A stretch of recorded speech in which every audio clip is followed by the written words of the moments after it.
Good morning, everyone. Thank you so much for being here this morning and putting up with some of technical difficulties. Despite how many tests you do, of course, everything always fails, so we'll get through it today. But I appreciate your patience and really looking forward to talking with you all today, this morning, about our blockchain for science and research. So my name is Felipe Mion. I am a principal program manager here at AWS Public Sector. Specifically, I work with our government financials companies, and so work with government financial organizations around the world to help them with their adoption of cloud computing. And I'm joined here today by Jun-Suk Park, who's joined us actually all the way from South Korea. I was told that he's actually our first speaker at the DC Summit to come all the way from South Korea. So I especially want to thank Jun today for being with us. So, Jun? Good morning, everyone. I'm Jun-Suk Park. I'm the PhD candidate of the Korea Advanced Institute of Science and Technology. Also, I'm the PhD candidate now, but before I joined this lab, I worked at SK Telecom and the Seoul National University Hospital, and I also worked at the Korea Research Institute of Chemical Technology.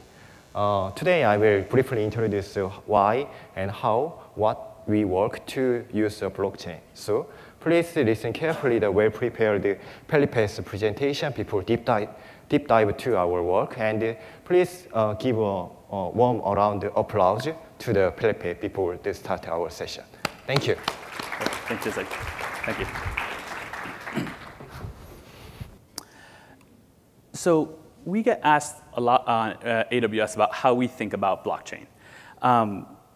And for a while, AWS actually did not have a blockchain offering. And many people took that to assume that we didn't care about the space. But that actually absolutely was not the case.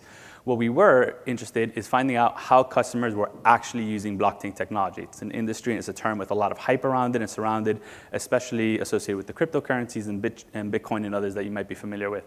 But we really wanted to understand how are customers actually using blockchain technology? What were the actual production applications they were running? And what were the problems they were really trying to solve that couldn't be solved with a database? And so as we thought about this problem for a while, what we really saw was there's actually two types of efforts that customers are trying to do with, or two types of problems that customers are trying to solve with blockchain. So the first issue that we saw customers really trying to tackle using blockchain technology was this need for a ledger with centralized trust. And this concept of trust is something I'm going to hit on several times throughout the presentation and continue to emphasize. But in this first use case, it was a ledger with centralized trust. So in many cases, what they were looking to build were systems of records, systems that had to be immutable, and really had to have that, that could be owned by a single entity.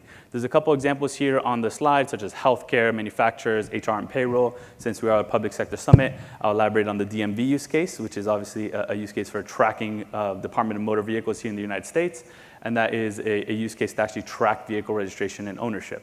And so that need is something that was required for the immutability and having this idea of a centralized trust or that system of record.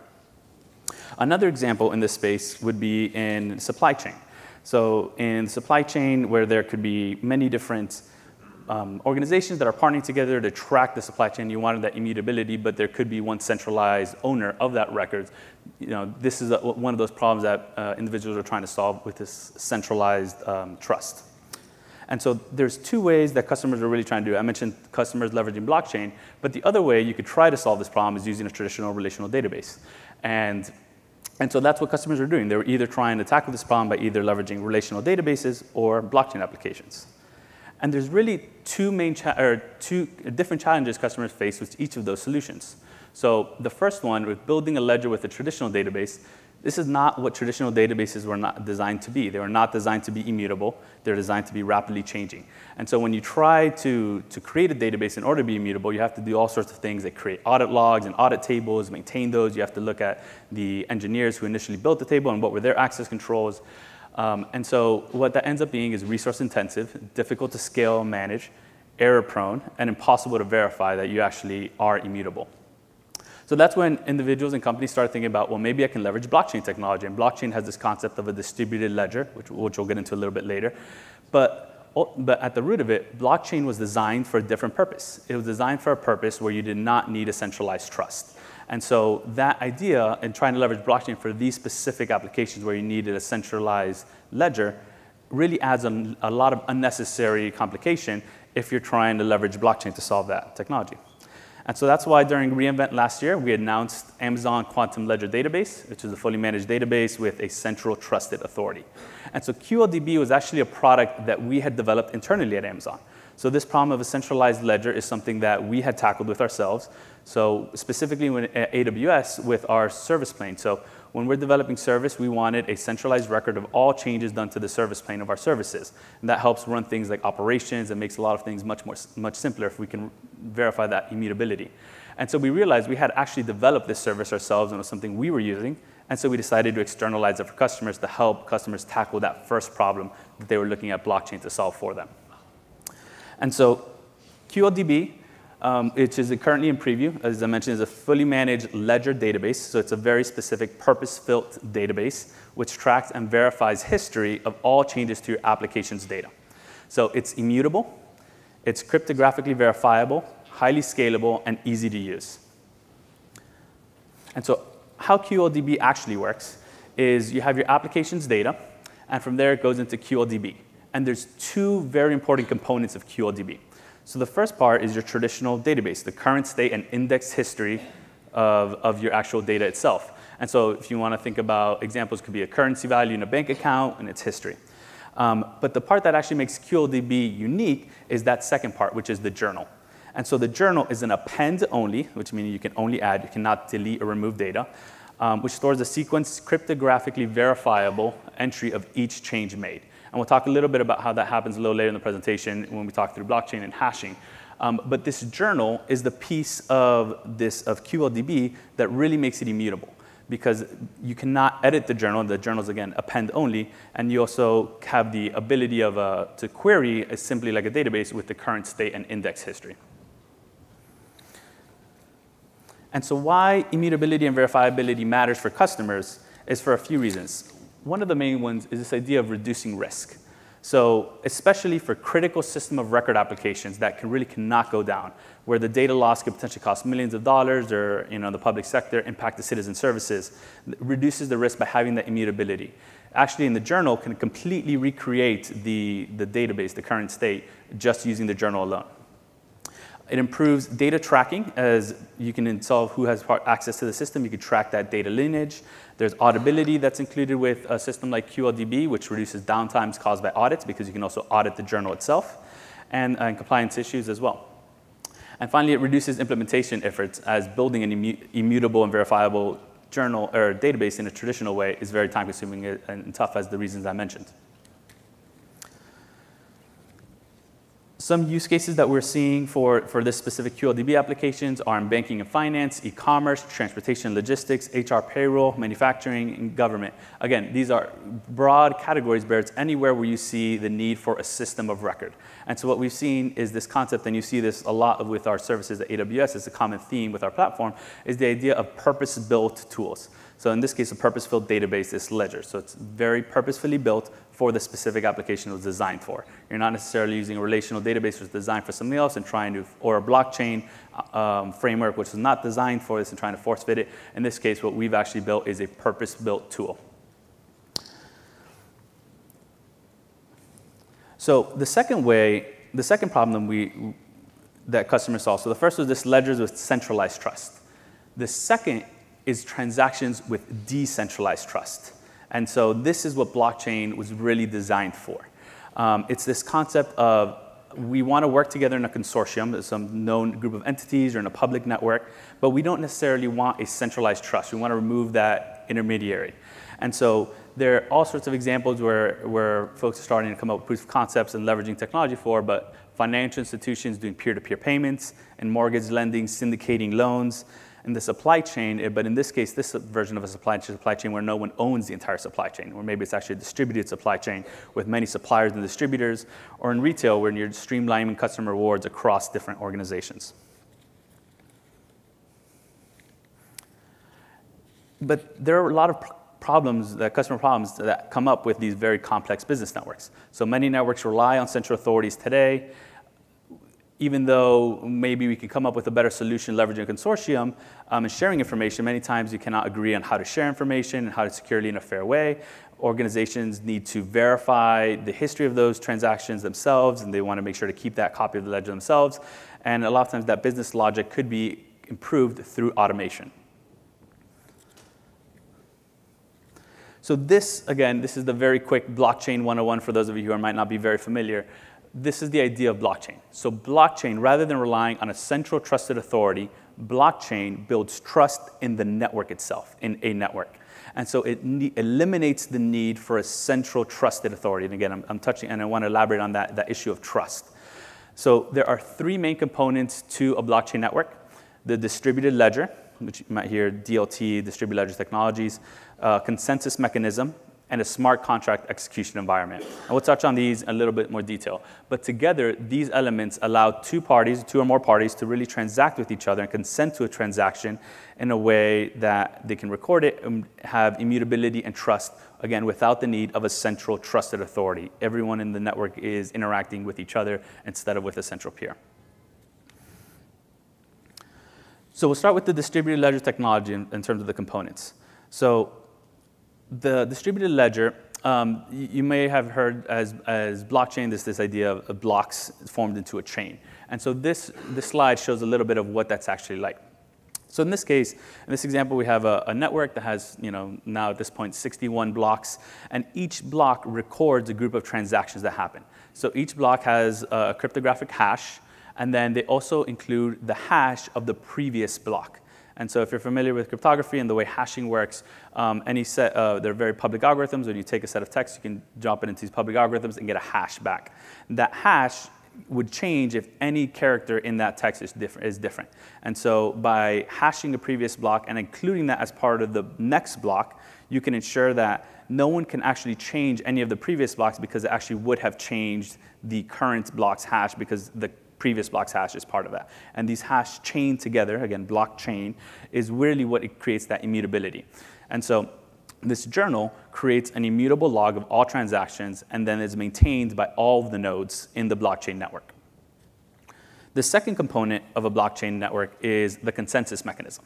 There are some important attributes you'll hear in the industry, such as Byzantine fault tolerance requirements. There's considerations in terms of the transaction rate and energy consumption, hardware and security requirements. But ultimately, what the consensus mechanism is, as the name implies, a way to define consensus across the network. So how do you actually make a decision? So in this case, there's several different nodes, and what are the rules that are actually saying what gets written to the network? And that could be a majority votes or all sorts of different mechanisms.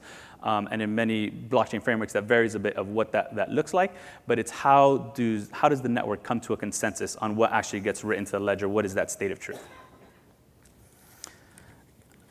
And the final component of blockchain is smart contracts. So these are rules that are actually embedded in the application itself. So they're verified execution of code when conditional operators are met. So when a certain situation happens, a code can actually execute immediately. And that's written into the application, into the framework itself. And so all blockchain frameworks, they vary, but they all have this idea of a smart contract environment where they can execute code once a certain condition is met. And once those are met, the application writes to the ledger, and that contract can interact with components outside of the network as well in something called an off-chain. So I talked a little bit about what the blockchain, how blockchain addresses that second problem, but the challenges that customers have and that we saw when we started digging into this space is that very traditional, as we've seen in a lot of other spaces that AWS has built a managed service for. Setup is hard, it's hard to scale, it's complicated to manage, and it's expensive. Jun, in a little bit, when he comes up, will talk about how they built their managed application. You'll get a little sense of what some of those challenges were. And so that's why last year we announced the launch of Amazon Managed Blockchain, which is a fully managed blockchain service supporting both Hyperledger Fabric and the Ethereum frameworks. Amazon Managed Blockchain is in GA as of a few weeks ago. And so Amazon Managed Blockchain, again, this fully managed service, and we use two open source frameworks, Hyperledger Fabric, which actually is in GA today, and the Ethereum framework, which we'll talk both of these in a little more detail, which is actually coming soon. So Hyperledger Fabric is GA today, but Ethereum is coming soon. And so the features of Amazon Managed Blockchain is that it's a fully managed service, just like you would expect from any other Amazon Managed service.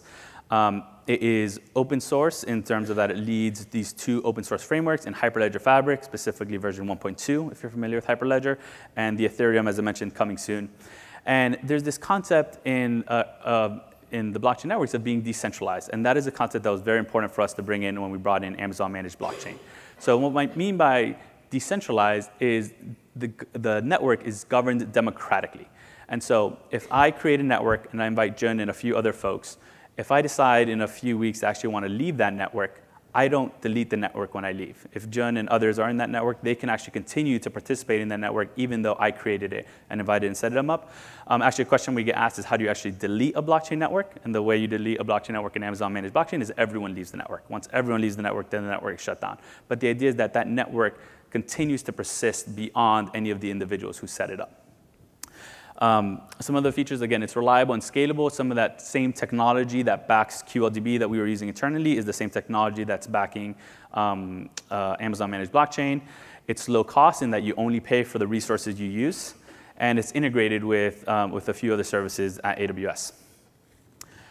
And the way Amazon Managed Blockchain works itself, so you create a network. So there's a very nice UI in the console. You can create a network, choose your blockchain framework that you want.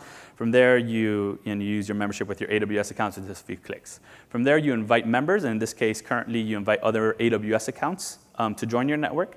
From there, each member can add a node, and then from there, you deploy applications onto those nodes. So we'll touch a little bit on those 2 frameworks, Hyperledger Fabric and Ethereum. So Hyperledger Fabric is something that's known in the blockchain space as a permissioned network. And what we mean by a permission network is it's a network where all the participants are known.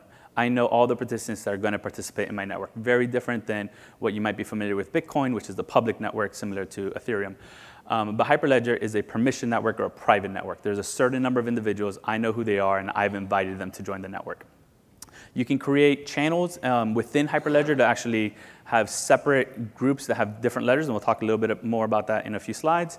And there's this idea of the chain code, which is that smart contracts that I mentioned. These are written in Go and executed on Docker containers in the network. And there's a validation policy for executing the chain code. So that validation policy is configurable. So how do we validate that smart contract has been met? Again, and that's all configurable in Hyperledger Fabric and on Amazon Managed Blockchain. An interesting piece is because it's a permission network, it actually does not require native cryptocurrency for chain code execution.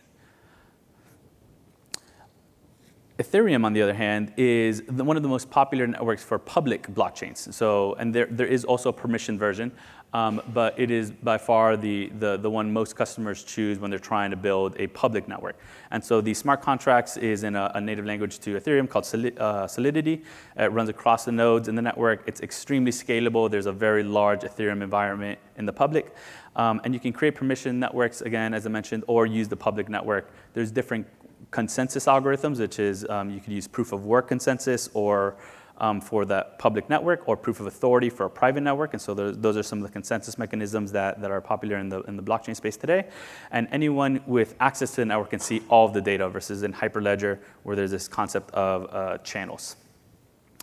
So specifically, add a little bit more on our Hyperledger Fabric. We've augmented it a few ways with Amazon Managed Blockchain specifically. So in Hyperledger Fabric, there's this ordering service. That's the component which actually then distributes out. And you'll see a slide of that shortly. But that component in production-grade networks today that use open source, use Apache Kafka. For Amazon Managed Blockchain, we actually, again, leverage that same technology that powers QLDB to increase durability and reliability. And there's another very important component in Hyperledger, which is certificate authority, the CA. The CA in open source uses a soft HSM. In Amazon Managed Blockchain, we use Amazon AWS Key Management Service, or KMS, to use that CA. I mentioned it quickly, but here's a diagram on what I meant by channels in Hyperledger Fabric. So this diagram here on the slide shows a blockchain network with 3 members. So again, this would be a private network since we know the number of entities that are there. In this case, there's 2 channels, and you can see that member 1 is only a member of channel 1. channel 2, which member 3 is only a member of channel 2, and then there's member 2 that is member of both channels.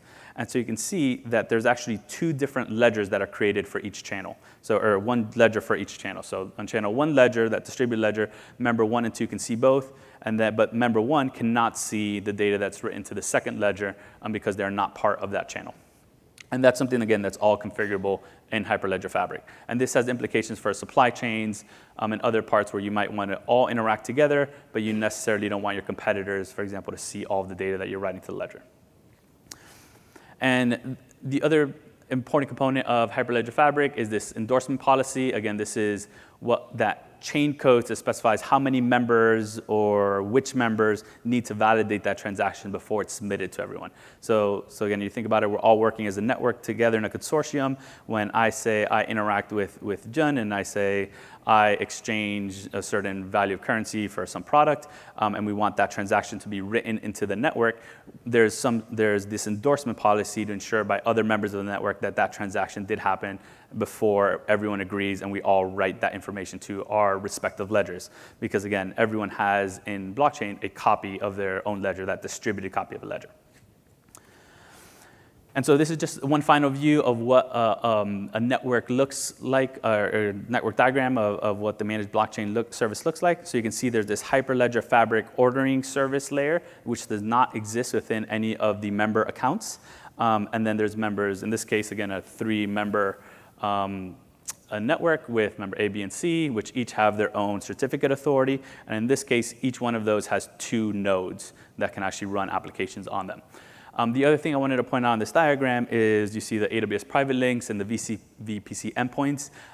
So with Amazon Managed Blockchain, you can actually create it such that this traffic is actually never exposed to the internet. So if it's a permission network, it stays all within AWS, and therefore it's never exposed to the public internet.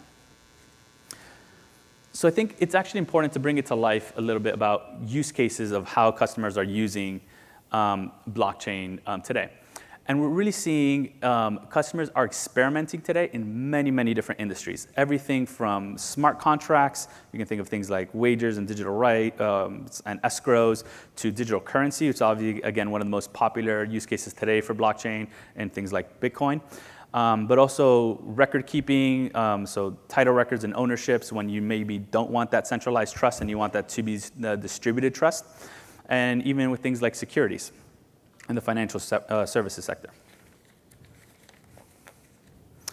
In supply chain, we touched on it with QLDB, but another example of blockchain applications for supply chain, as I mentioned, is times where there's actually no central trusted authority. So in this case, each organization has a trusted copy of that supply chain data, and payments can be automated through the use of smart contracts that are executed, again, once those conditions are met, and they're executed automatically. And these components of immutability and tracking can track components as they move through the supply chain, which really helps with the quality and measurement of quality of the products. In financial services, again, the industry that I support for the most part, there's all sorts of different applications specifically for of blockchain technology, broader than cryptocurrency. And we're seeing everything, again, from looking at value, so how do you ensure value, how do you account for value, how do you authenticate value, how do you store it, lend, exchange. So there's all sorts of applications that are being explored in financial services leveraging blockchain technology. And this is a quote from the CTO of Guardian Life Insurance Company. They've been trying to use blockchain in several different ways. And one of the things I mentioned, those challenges we had, is that idea of that scalability. And it's actually, there's a lot of muck when you actually get in and try to create these blockchain frameworks, these open source frameworks, and actually try to create it. There's a lot of work at the infrastructure layer. And that's where Amazon Managed Blockchain really, we think, helps get rid of that and do that undifferentiated heavy lifting for our customers. And so the quote I love is, these, however, right around the middle, you can see these, however, blockchain frameworks are complex and difficult to operate. With Amazon Managed Blockchain, we can now easily create Hyperledger Fabric blockchain networks, test, learn, without worrying about managing the underlying infrastructure, networking, and software configuration. The final example I'll mention before I invite Jen to the stage is the Singapore Exchange. So the Singapore Exchange is a diversified exchange group in Singapore, as you might guess. And they've launched a project Ubin, which is a multi-phase journey, which is a collaboration between the Singapore Exchange and the regulator and the Monetary Authority of Singapore. And so what they were really looking to do is look at leveraging blockchain for clearing and payments, clearing and settlements of payments and securities.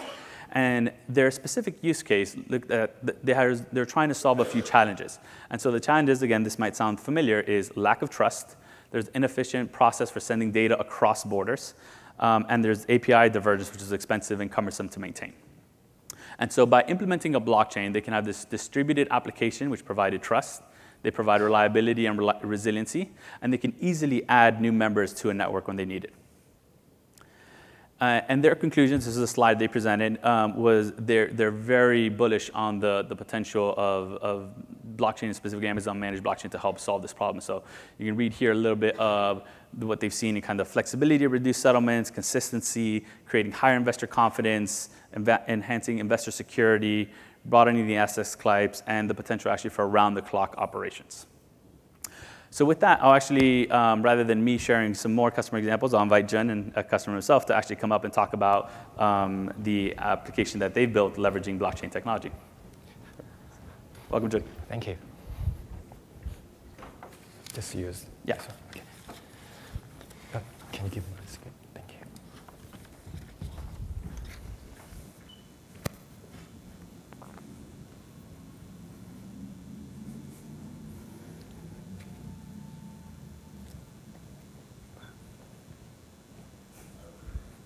Video not working. No, it's not working. Can I use my one? It's not, the video is not working. No. Can I just exchange it to?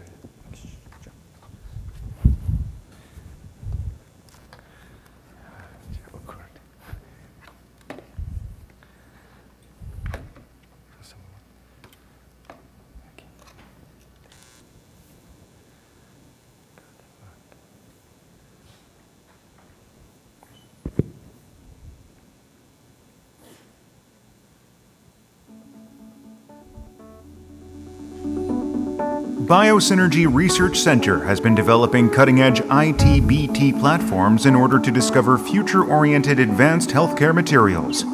At the core of this platform is CONET, a bioresearch workflow program utilizing computerized virtual human systems.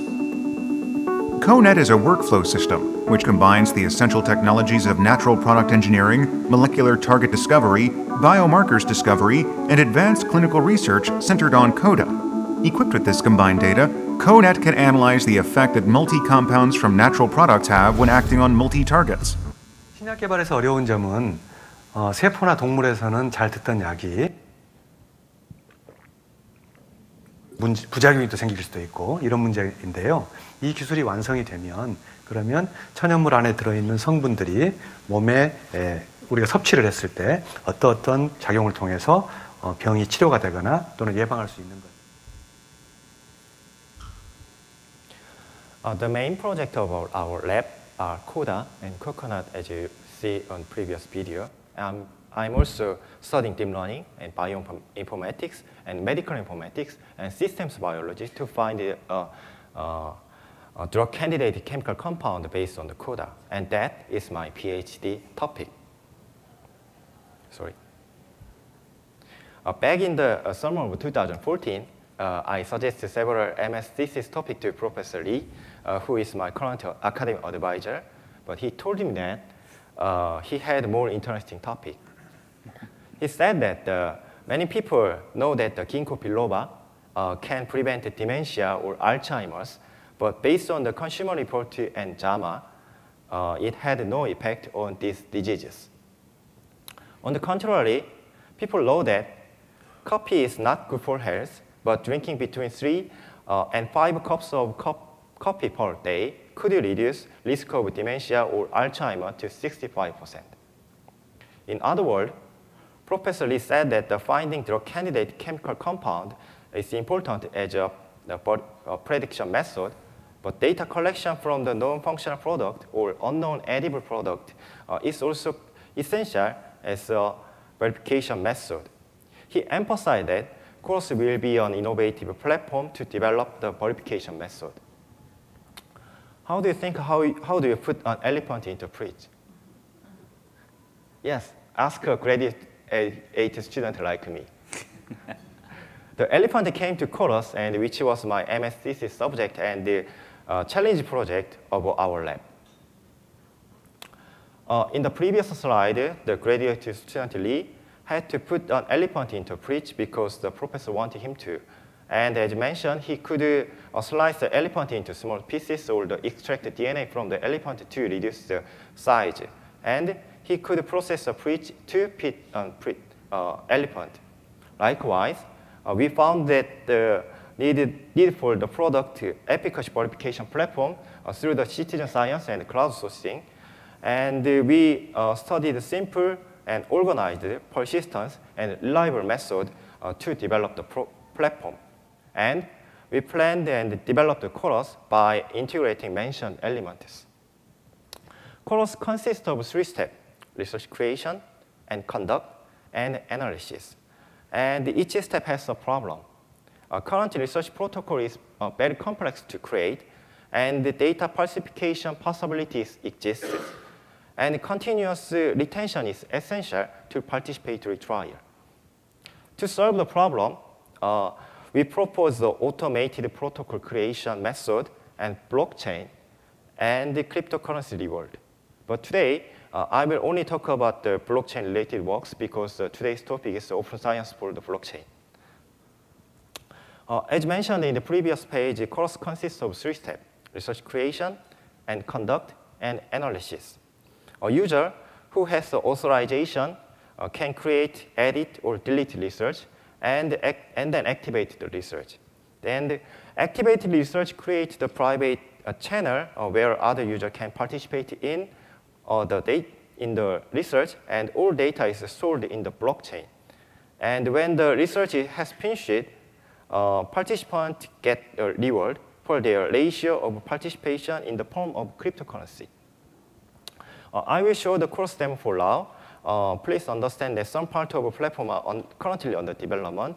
And I also say the private channel and the public channel. And both of channels belong to the private blockchain, which is the Hyperledger Fabric, the 0.6. So please remember our blockchain is based on the permissioned blockchain, but channel is different.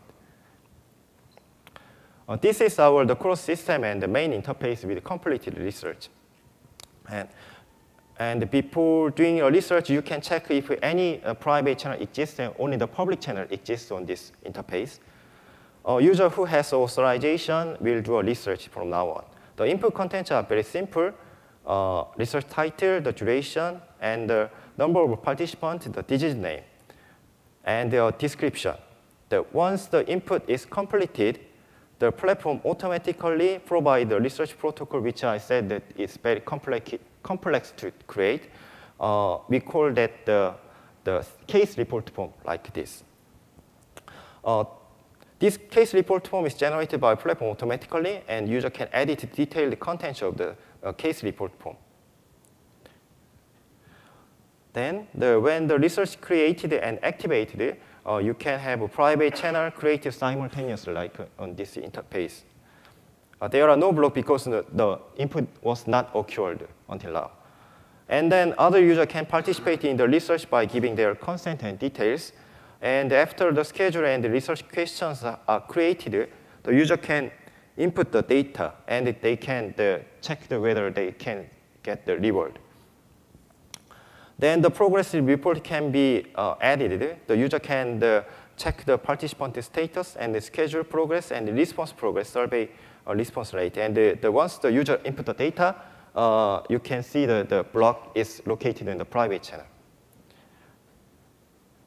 And the research is finished, you can check the result statistics like this about the participant latest and dates and recruitment latest graph and response rate graph.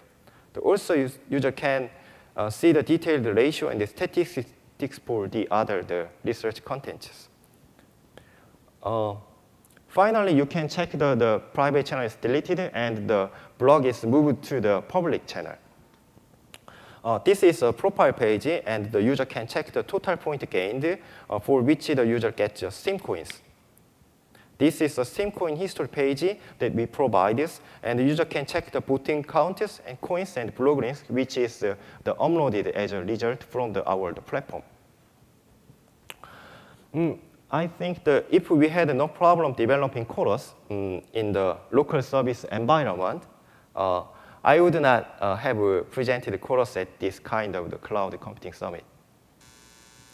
We use local servers. The server had to be efficient, scalable, and secure, and productive, and provide the 24/7 day service. To resolve these constraints, we developed Chorus based on cloud environment.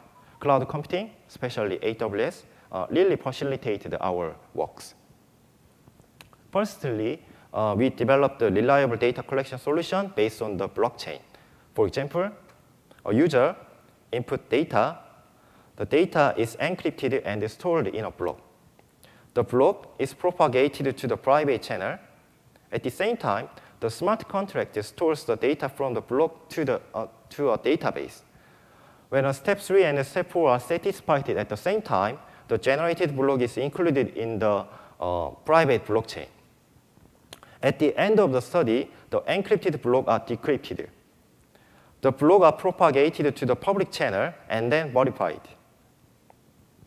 If the verification is successful, they are included in the public channel. To be more specific, we customized the Hyperledger Fabric 0.6 version, and our blockchain consists of a public channel for accessing data publicly, and a private channel for each research. The private channel is encrypted and not accessible until the end of the research. And there is only one public channel, but there can be many private channels. The controller creates a private channel when a new research is created.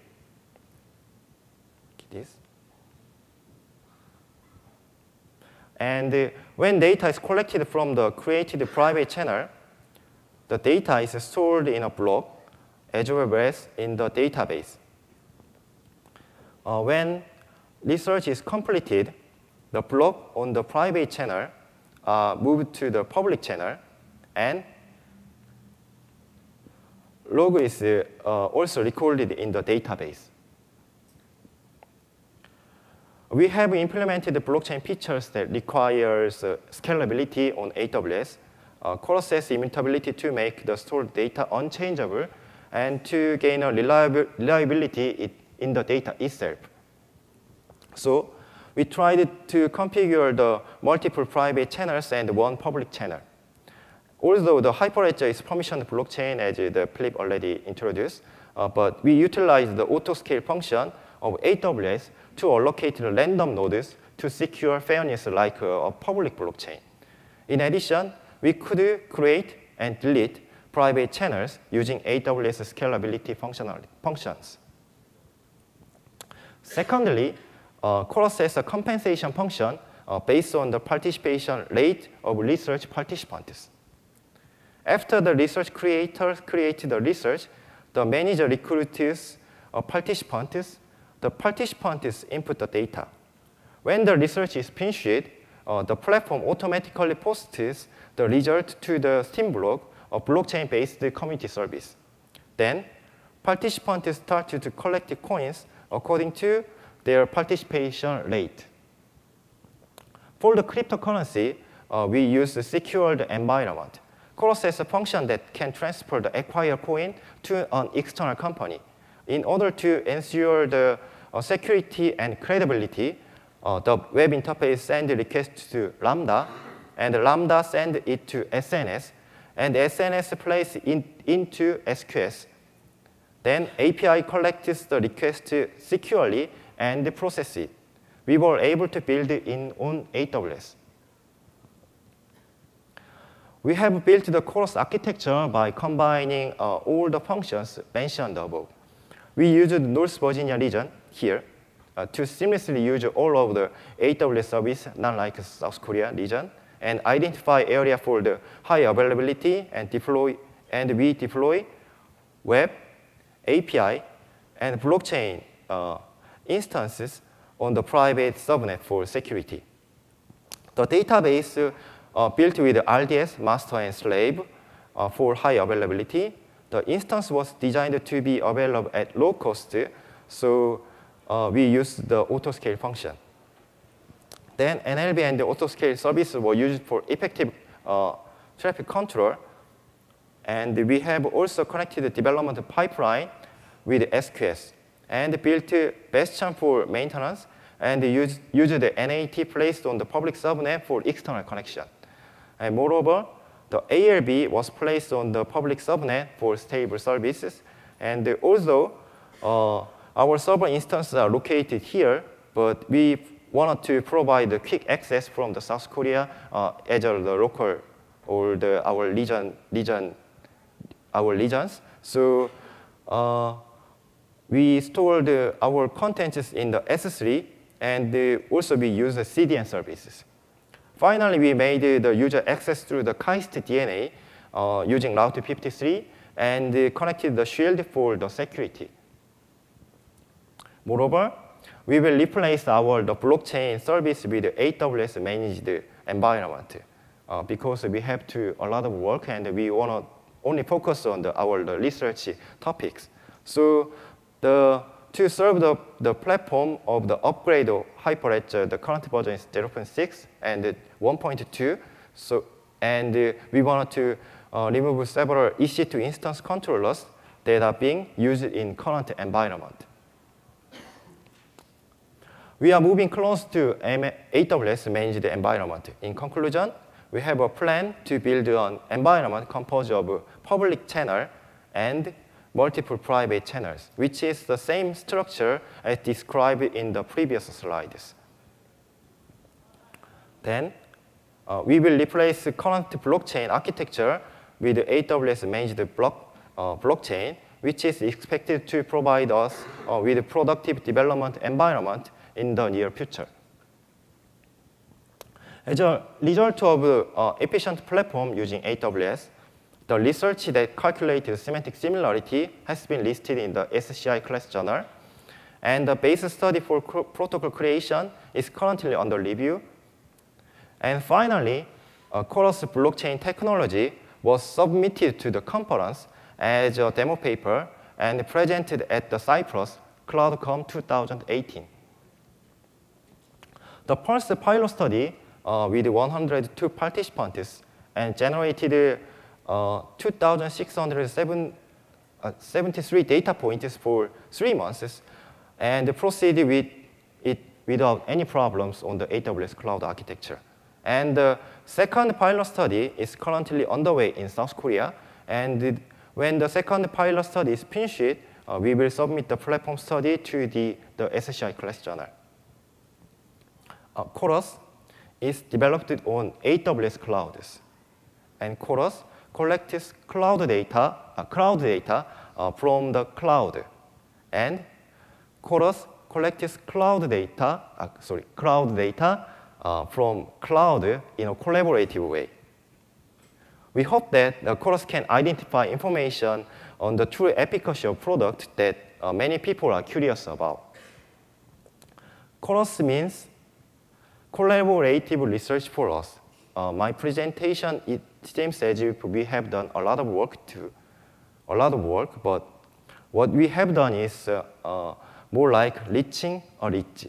And there is still a lot of work to do. We need a collaboration of many people, including you here, and we are going to deploy service in the USA in the near future, and we would like you to participate actively and make a new discovery with Chorus, the collaborative research platform. Thank you. And my name is Junseok Park, and I especially thank to the Professor Do Hon Lee who supervised all the work, and our team members. And also I appreciate the KAIST and the PSIC for the financial support, and the AWS Korea for technical support. And for those who are interested in Chorus or Coda or Coconut, please contact Professor Honey. He will answer you. Perfect. Thank you, Jen. Yeah. You want to sit back? Okay. You want to sit back? Okay. Yeah. So quickly, just to wrap up, and we're running a little behind, so we might not have time for questions, but I will be around after. I want to also point out Dan Blainer, who's one of our solutions architects up here in the front. He can also help answer any technical questions you might have. But from our AWS offerings, it's, again, critically important to identify the right AWS blockchain service. We talked a little bit about QLDB and managed blockchain, and the difference there, again, is where your trust is, whether it's in a single trusted authority or whether there's no single ownership of the ledger. We have several customers who are using AWS today. And then finally, for next steps, there's the Amazon Managed Blockchain webpage where you can get a lot of information. I'll specifically call out deploying a sample application. So actually how to do that. There's a fantastic hour-and-a-half workshop where we have recorded on deploying a sample application on Amazon Managed Blockchain. And again, similar applications for QLDB and how to sign up for the preview. So thank you very much for all your time today, and looking forward to any questions you guys have. We'll take off the stage. So thank you all very much.